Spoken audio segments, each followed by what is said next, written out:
Snow fell across Manhattan's silent streets, wind rattling the occasional storefront gate. Michael Anderson, a 35-year-old tech billionaire, trudged through an Upper East Side sidewalk, seeking rare solitude in the late hour. These nightly walks let him shed his polished CEO image and recall the hopeful dreamer he once was, before money, empire building, and regret took over. That night, he heard a soft sob near a shuttered shop. Two little girls stood by a service entrance, identical twins who couldn't have been older than 5. Their thin coats were no match for the bitter cold, and each clung to the other as if trying to share warmth. Michael approached. "What are you doing out here?" he asked gently, already loosening his wool coat to offer them. They exchanged nervous looks. Finally, the older twin held out a small object. "Please, sir, can you buy this ring? Our mom is sick, and she needs medicine." The ring dangled under a flickering streetlight. Light glinted off a sapphire set in a delicate white gold band, surrounded by tiny diamonds. Michael's heart lurched. This couldn't be just any ring. He recognized its Art Nouveau details immediately. The piece he'd painstakingly saved for 6 years ago to propose to Sarah Matthews, the woman he lost in his rush for success. "Where did you get this?" Michael breathed, voice unsteady. "It's our mom's," whispered the younger girl. "She doesn't know we took it. We're sorry, but she's so sick. We wanted to help." He saw something heartbreakingly familiar in their features, Sarah's chin, maybe even a hint of his own eyes. He fought a wave of disbelief. If these twins were somehow his daughters. A sharp wind made the girls shiver. "Come with me," he said, wrapping them in his coat. "We can't stay out here. There's a diner right there. I'll buy you food, and we'll figure out how to help your mom." The twins hesitated. Sarah must have warned them never to trust strangers. But after a glance at each other, they let him guide them into the warm glow of a corner diner. Inside, the girls, Emma and Emily, devoured hot chocolate and pancakes as if they hadn't eaten in days. Michael ordered more than enough for them to take home. Unable to shake the shock of seeing that ring again, he tried asking about their mother, but they offered only scattered details. Her name was Sarah. She was an elementary school teacher, and she'd been too ill to work her second job lately. Michael's mind reeled. He'd loved Sarah with everything he had, right until the day he flew to California to secure a life-changing investment for his fledgling software company. Busy conquering Silicon Valley, he rarely came back to New York. When he did, Sarah was gone. He never found out why. Now, 6 years later, two little girls needed medicine for their mom. A mom named Sarah who still wore the ring he once gave.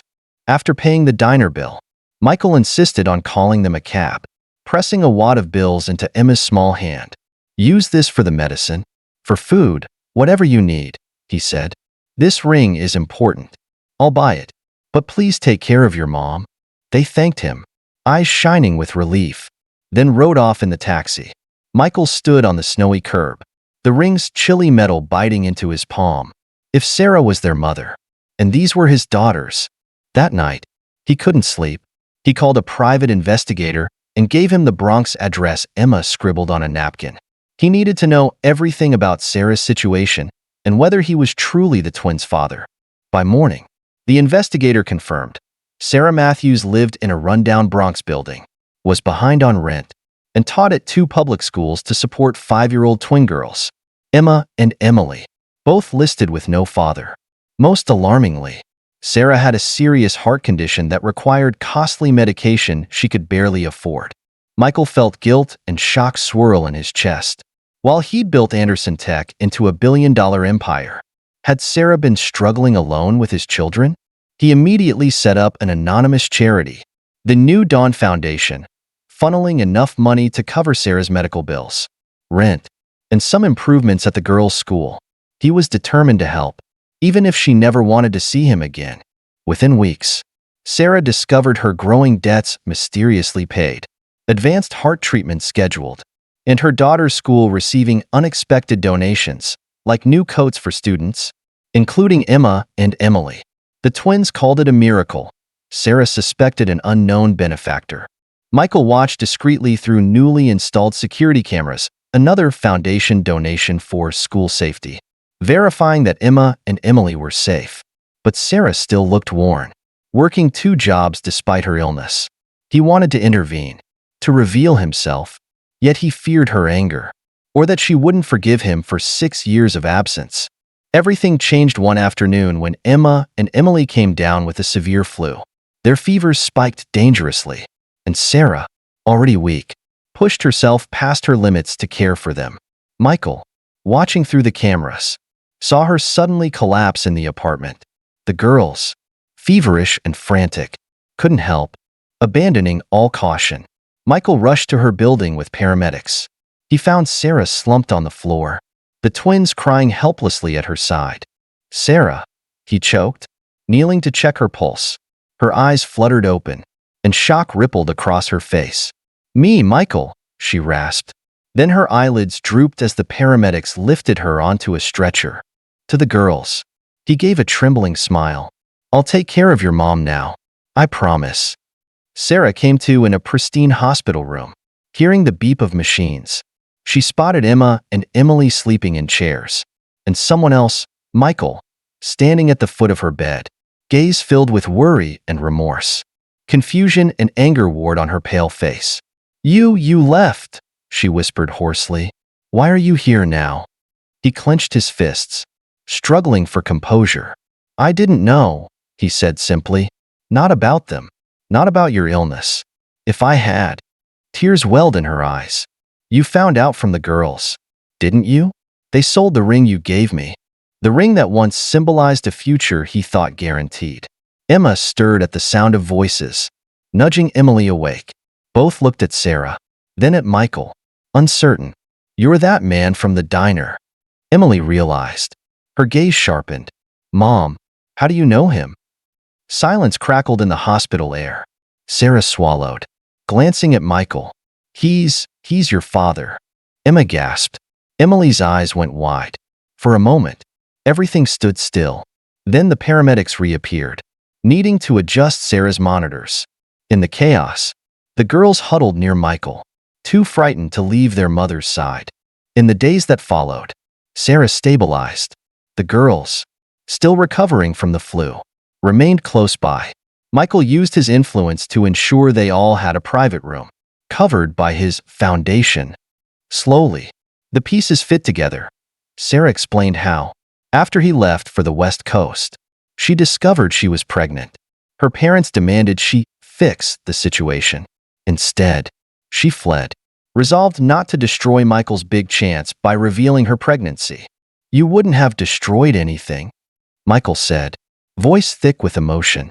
"I would have dropped everything for you." She sniffed, tears glimmering. "I couldn't bear to be the reason you gave up your dream, so I tried alone. Maybe that was wrong." Meanwhile, the girls hovered between them, torn by relief and lingering fear. "So, are you staying now?" Emma asked one night, eyes watery. Michael wrapped her in a gentle hug. "Yes, if you'll let me." Sarah nodded, too tired to argue.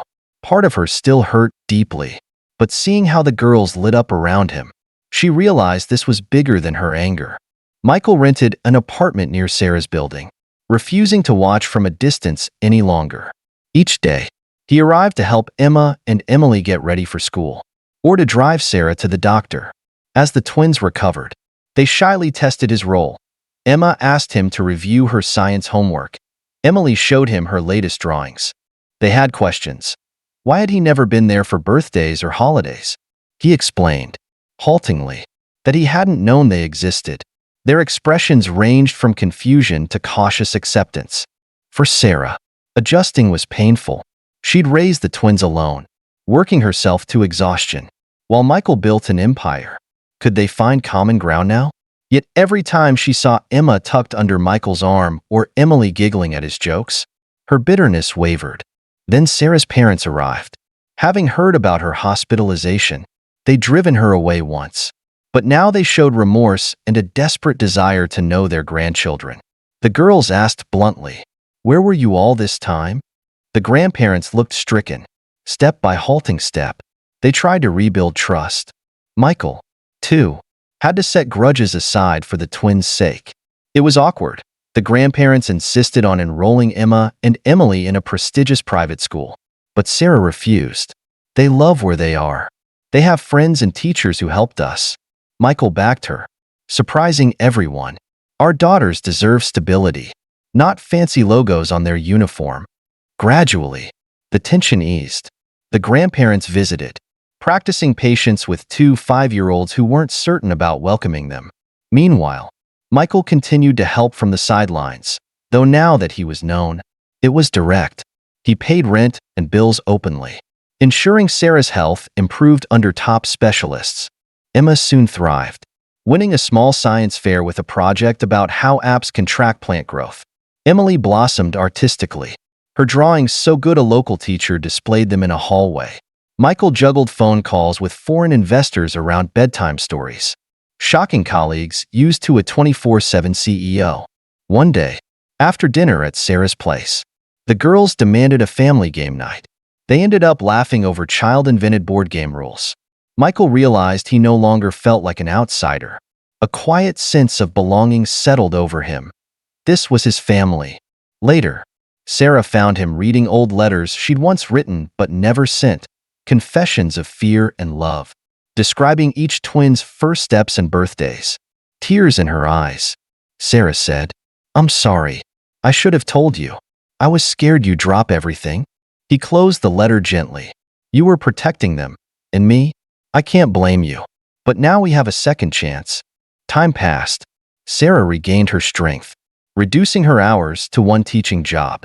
Emma and Emily found a balance between mom's rules and dad's rules, delighted that sometimes, in their words, we have twice the fun.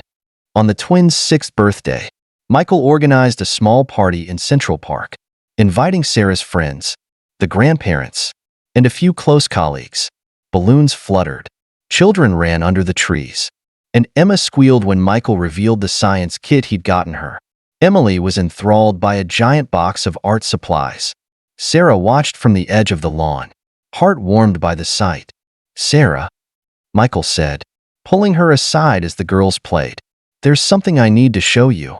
He guided her to a quieter spot, near a statue glinting in the afternoon sun. Carefully, he drew out the sapphire ring, the same ring that set all of this in motion. Her eyes filled with tears. "That ring," he sank to one knee, voice trembling. "Will you marry me, truly? This time? I know I don't deserve a perfect second chance, but I love you and the girls more than anything. Let's write the future together." Sarah hesitated only a moment before nodding, tears breaking into a smile. "Yes," she whispered, capturing his face in her hands. Cheers erupted behind them. Emma and Emily had spotted the proposal from afar. They dashed over, practically toppling Michael, shrieking, "Mom, are we all going to live together now?" Sarah laughed through happy tears, hugging them. "We'll figure it out." Michael pressed the ring onto her finger, no longer a symbol of heartbreak, but of redemption and family. He silently vowed never to squander another day. 6 months later, they had a modest yet cozy apartment near the twin school. The living room walls displayed Emily's artwork and Emma's science trophies. Sarah taught part-time, devoting more energy to her daughters and to planning a wedding that excited the entire family. The grandparents visited often, forging a respectful relationship at last. Michael discovered fatherhood to be the truest joy. He'd built a fortune, but nothing compared to hearing Emma's excited theories or seeing Emily beam at a new painting. At night, he and Sarah would tuck the girls in, read stories, and then share a quiet moment on the couch, cherishing what they almost missed.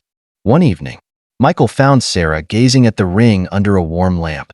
"I used to stare at it, feeling I'd never see you again," she murmured.